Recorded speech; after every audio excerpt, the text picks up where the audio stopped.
Hello, everyone. Dom here with a recap episode.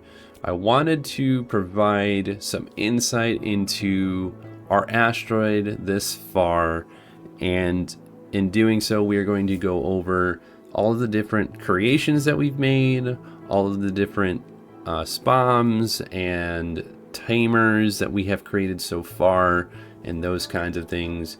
So, if you were caught up to date with the series, this might not be an episode that you want to watch, but again, I just wanted to provide a recap since it is really far into the series where we're almost hitting cycle 900. So when we go down here to the bottom, we have created a petroleum boiler, right? This took a little bit of trial and error. We made kind of a unique design that is similar to other ones that have been presented out there by other content creators.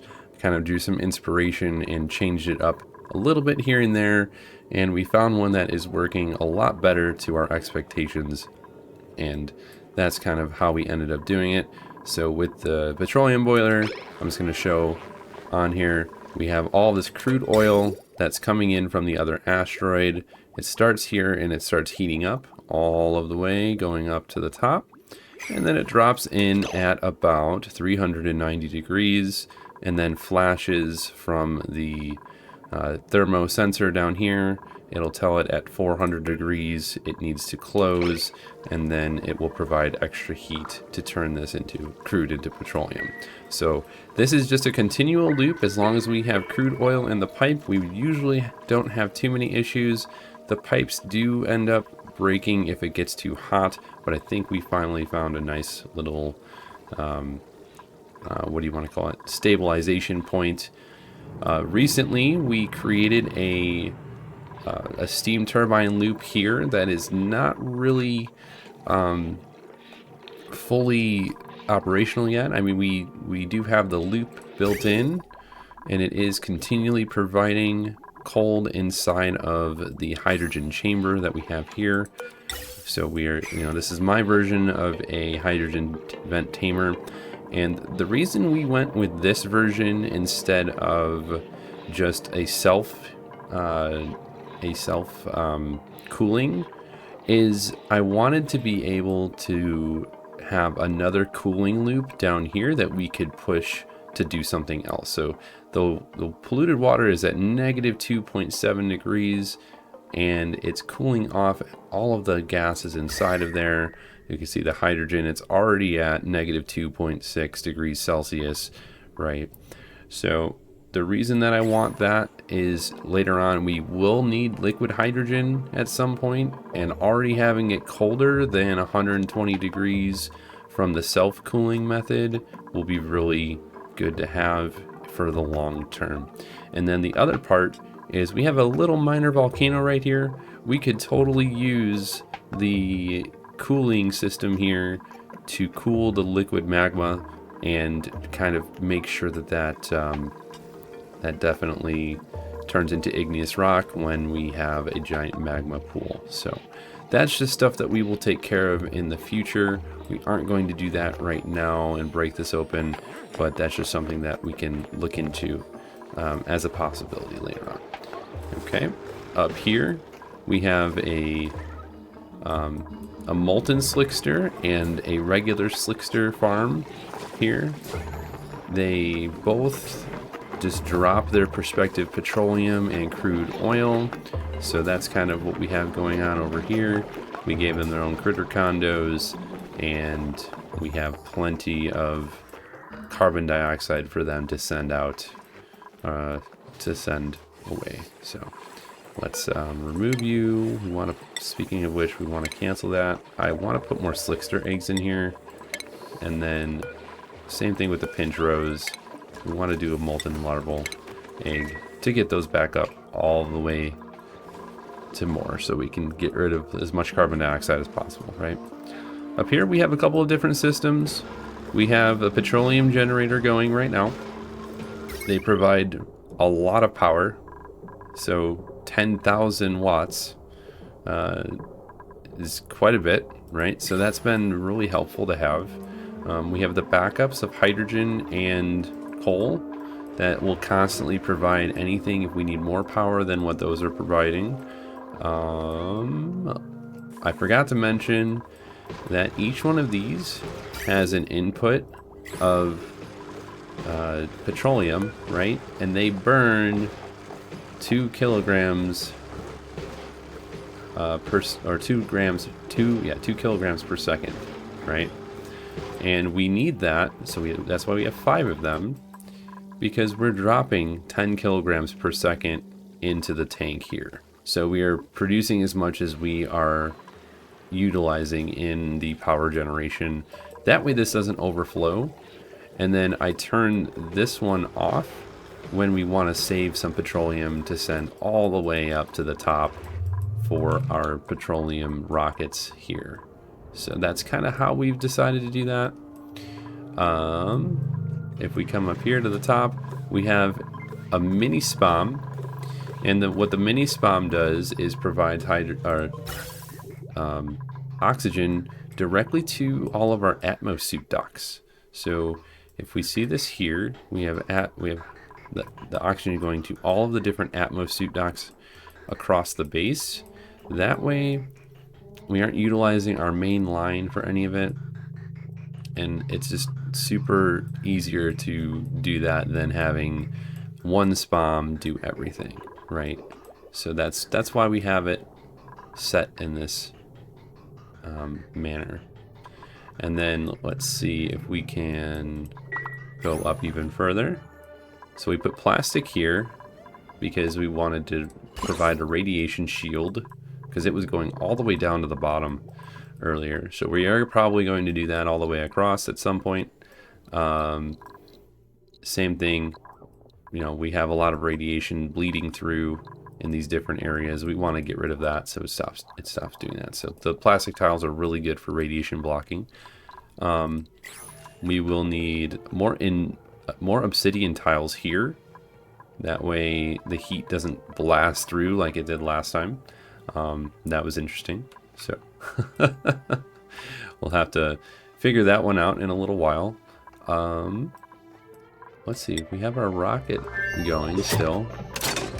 We have 221. How many more do we need? Let's look at our research. I know we're jumping a little bit here. Okay, we need about 380, so we'll leave the Duke alone for a little while.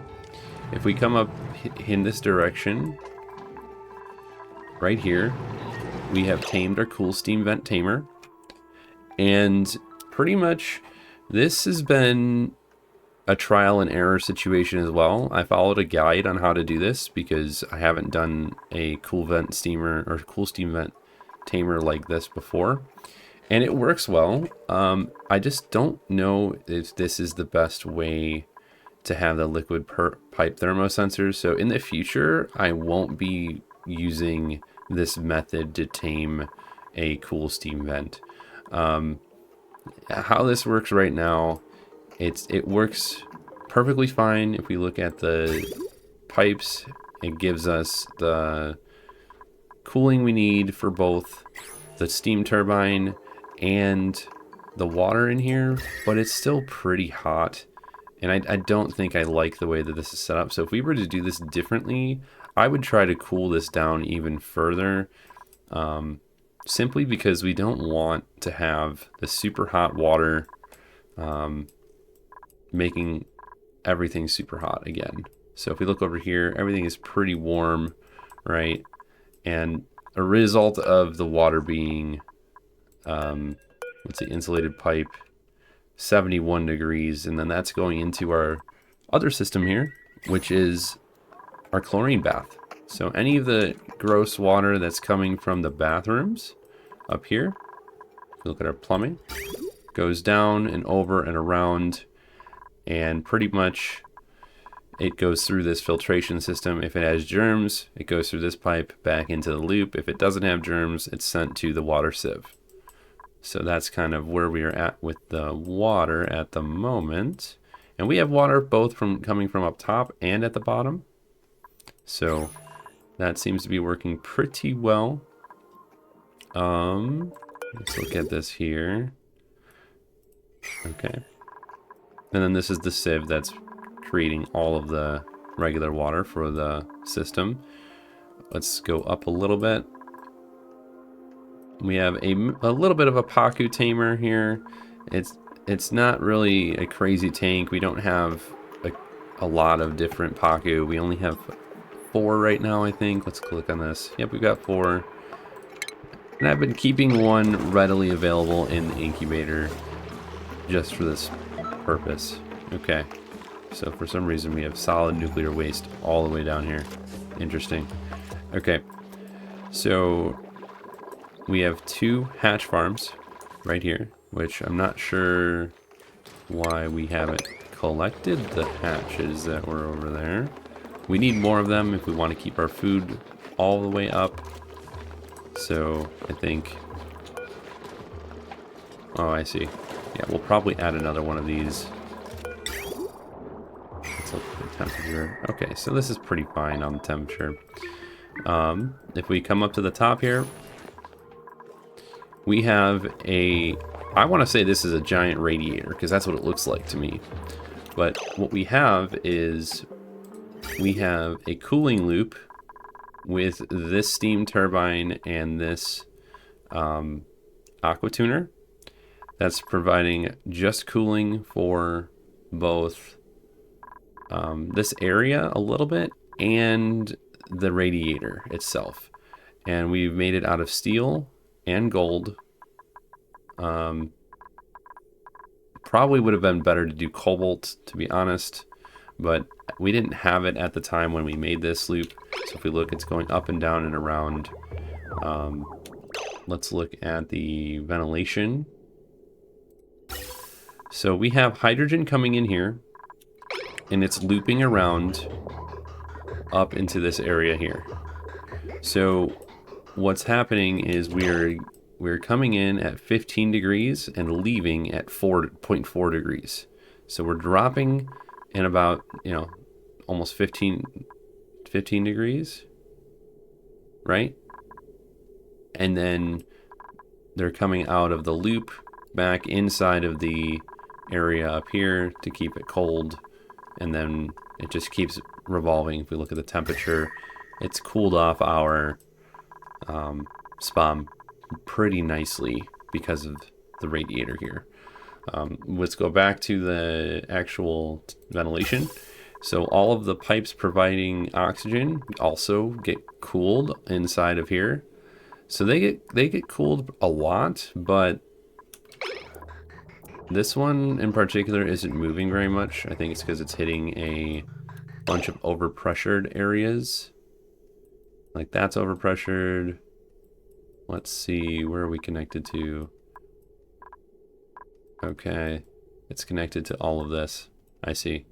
All right, so that's connected all the way to the top of the base, and that's going right into our rocket systems that we have in place. So that is why it is completely... We're going to do that for a minute. Okay. So let's see, is this getting filled? It is getting filled. Okay, that would be why.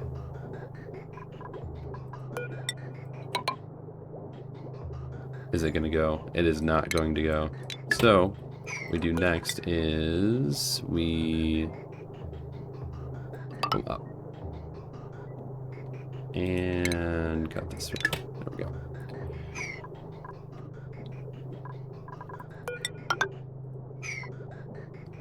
Yeah, so what's happening here is a couple of things.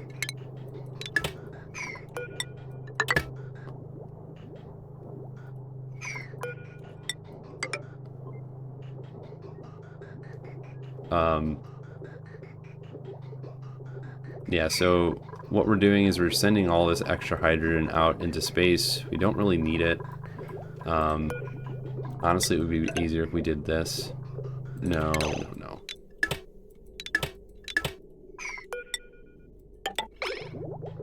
It's going in the opposite direction. That's weird. Okay. I just want to see if we can change it and make it work differently. But that is not happening.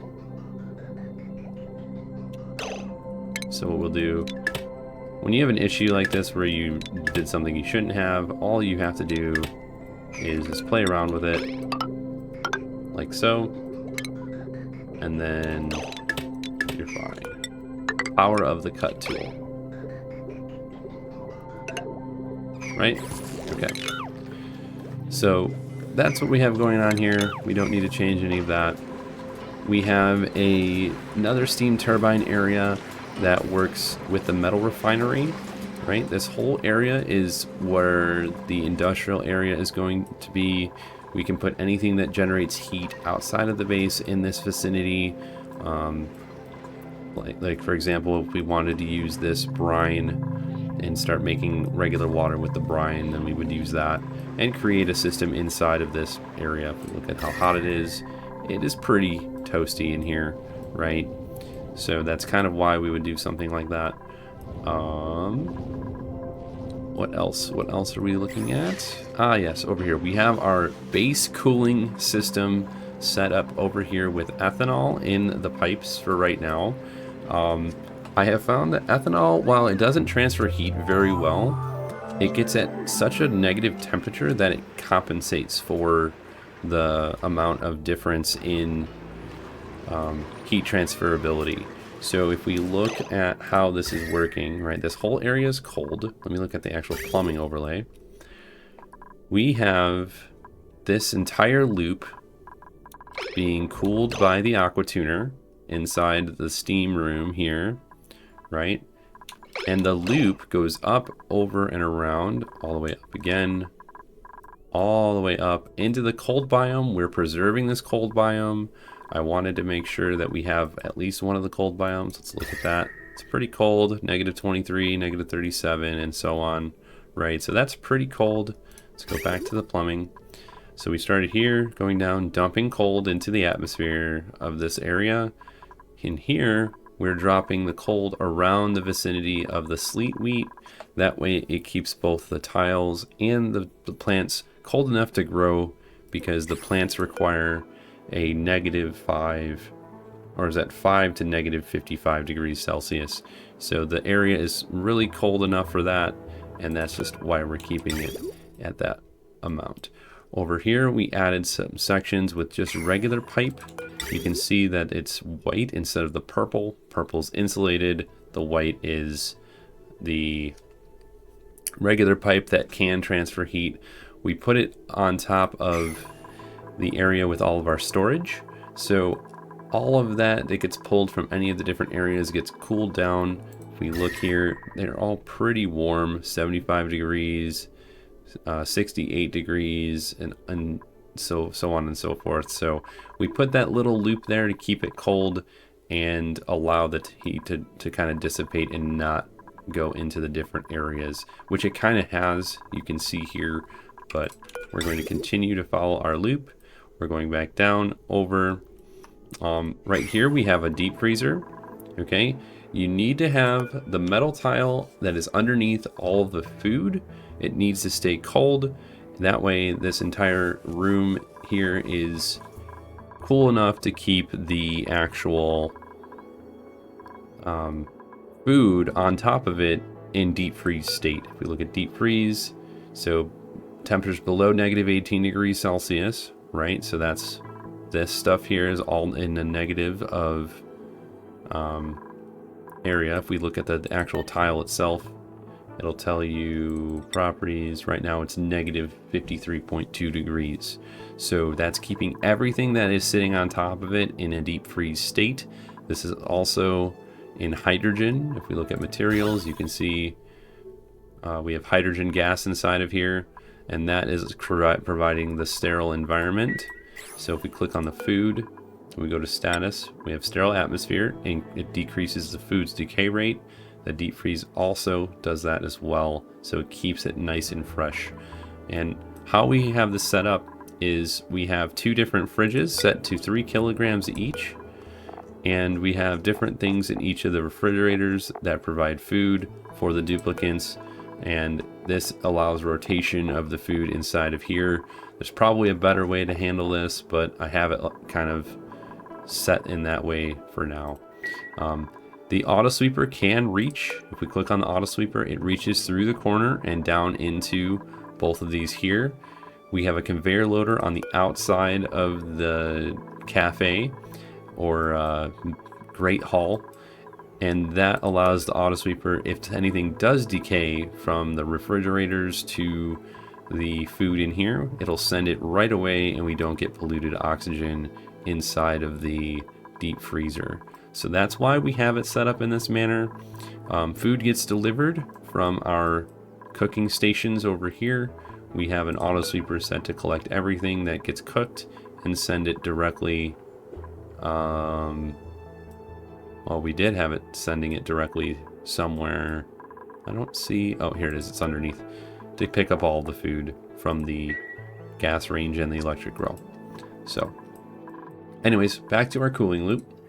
This cooling loop goes down and over for our deep freezer, and then we have regular piping in the gas range area to keep this cold. We probably don't need that much pipe to be regular pipes, but when this gets in use, it heats up really fast, so I'm not too concerned about the temperature being that cold. Let's go back to our loop. So the temperature here is a little bit warmer than we would like it probably. We may go back into adding the single pipe here to cool the area again. It would just be 2 bridges going up and over and down. I've been experimenting with this to see if it works better this way or if we can change it, and I haven't quite decided what the best way for that is going to be. So that might be something to do in the next couple of episodes, but we just need to figure out how the loop is working. Another thing that we've added with the cooling loop that is cooling the base, we've provided these cold tiles transferring to the Atmosuit docks.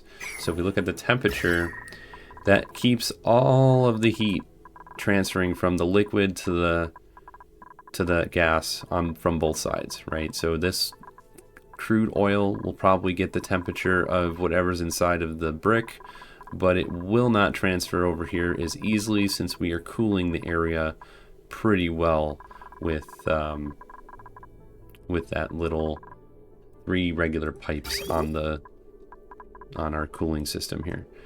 So if we keep going down, we've provided this to this Atmosuit dock as well, and you can kind of see it better on this one. This is probably one of the better systems that we put into play, since it really keeps the areas nice and cold inside of the base. So let's keep going. So what we have now, it goes down and over. It keeps this water sieve from overheating. This sieve specifically is what provides water to our crude oil over here. So if we look at the water, this is what provides that to the crude oil on the other asteroid. Okay. So let's look up here.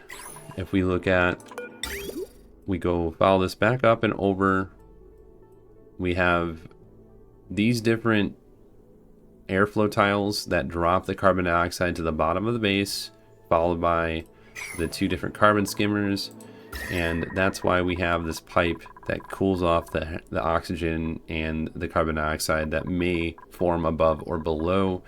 So that's why we have these regular liquid pipes here to cool off any gases before they go inside the base. Same thing over here. We haven't created our liquid lock on this side of the Atmosuits yet. That is on my list of things to do, but we do have the liquid pipe here, the regular liquid pipe, that also provides cooling. You can look at it right here, and it's cooled off all of the different areas that's been hot from even the natural gas, because it comes out of this system here at 150 degrees. So that's kind of why we added the whole entire cooling loop. And if we do kind of an overview of the base, I'm just going to scroll over so we can see it's pretty temperate, it's not too hot, and things are pretty in a really good livable range for the duplicants and even you know, the other animals. So that's kind of an overview of that. If we go all the way up here, so this is the last cool steam loop. We followed the same philosophy as the other one because it was working well and I didn't want to break anything, even though this is almost broken. We did have a little bit of an issue with a different coolant, so we changed the coolant to polluted water instead of what the other one was, which was we used the ethanol, and it just didn't work out well. Things got too cold and then it didn't work, and things are still cold. It's, you know, so this was like negative 24 degrees Celsius before, and now it's going up a little bit in temperature. So just another cool steam vent tamer. Simple but effective way to cool the water down. If we look at the temperature, that water's pretty temperate, right, compared to the other one down here, even though they are literally the same thing. 8 kilograms at 110 degrees, you can see this, and then we'll click on the other one to see any differences. Yeah, see, this one has less water, and it does 86.3 out of 132, and this one does 64 out of 109. So this one erupts more often than the other one does. So that's why the water's probably going to stay a bit warmer in this scenario. So, let's see, what else can I go over that we have accomplished? Down here we have our poke shell farm. We keep them to eat all of our polluted dirt. We keep them to eat all of our gross stuff. They like to eat that, so it's easier than doing a what is it? The under refinement, the compost. You know, instead of turning the compost manually, we throw out all the polluted dirt, all of the any of the food that gets spoiled. All that stuff comes down here, and they will eat it, and that makes our lives much easier. So that is pretty much it for this. I did not go over how we are keeping the temperature capable up here for the molten slicksters. If we just do a quick overlay of the plumbing, the petroleum out here comes at 143.9 degrees Celsius. That's what's coming out, right? And that's pretty hot, honestly. I thought it'd be lower after this whole system setup, but it is a little bit warmer than anticipated, and that's okay. So when we pump this petroleum up to the boilers, we have 3 different sections of pipe for the molten slicksters, and just a little bit over here in this vicinity for the regular slicksters. That allows us to keep the temperature hot enough that they don't damage themselves for not being in their comfort range. So that has been pretty good so far on keeping them alive. Although these are all elderly, we've had them for about 100 cycles now. That's why we're going to be providing more and more eggs, and hopefully, yeah, they'll provide another egg, and yeah, they have plenty of time for another egg. So we'll get another one of those, and we'll have this filled up again in a little while. So, oh yes, we have one last thing to go over on this asteroid, at least, or maybe 2 things. We have all of these pumps pumping out the carbon dioxide that's getting produced by the petroleum generators. If we do not do that, carbon dioxide would litter this entire brick instead of it kind of being as it is. So we have this constantly running, and it's just sending everything directly out into space all the way up here. So that's what that's going for. Okay, the last thing, completely last thing, is the rockets. We've been kind of playing around with how the rocket looks and what we're using it for. This rocket, we're going to change the inside in a little while so we can get rid of the gas cargo canister. That's going to be very helpful because then we can put like a storage for drilling with the drill cone in it, right? The next part to that is to set up the port loaders all the way across. That way we don't have to worry about setting up these pipes on the rocket itself and things melting and all that fun stuff. So that's it for the recap of this asteroid. We have quite a bit of stuff completed, and we are working towards our colony summary, which is finding out where those gassy moos are. And we really need to find out where they're located so we can get these last 2 achievements here. And then the other ones are the research, which we are almost done with. We can, once we get back from our rocket that's in our research rocket, we can go ahead and start looking for the materials to make supercoolant, but that's going to take some time because they're usually on outer-lying planets or an asteroid like that's a mineable asteroid out in a star map. So we'll have to find that later on. And then that will be it for all of the original achievements. We will have completed our main priority, which was to complete all of the original achievements, and we will see how we go from there once that is done. So there's that, and then that's it. That is the recap episode. If you have any questions, any comments, or anything like that, please let me know. I do respond, and I do like being a responsive to other people when you provide any insight or any information or any new things that we may or may not have gone over. It's just very helpful for me to let me know that I'm doing a good job and everything keeps working the way we have intended. So anyways, that's it, everybody. I just wanted to provide a quick update on what we have accomplished. Again, thank you for continuing to support the channel. Please subscribe if you have not done so already. Please provide any feedback. That's it. Have a wonderful rest of your day. We'll see you in the next one.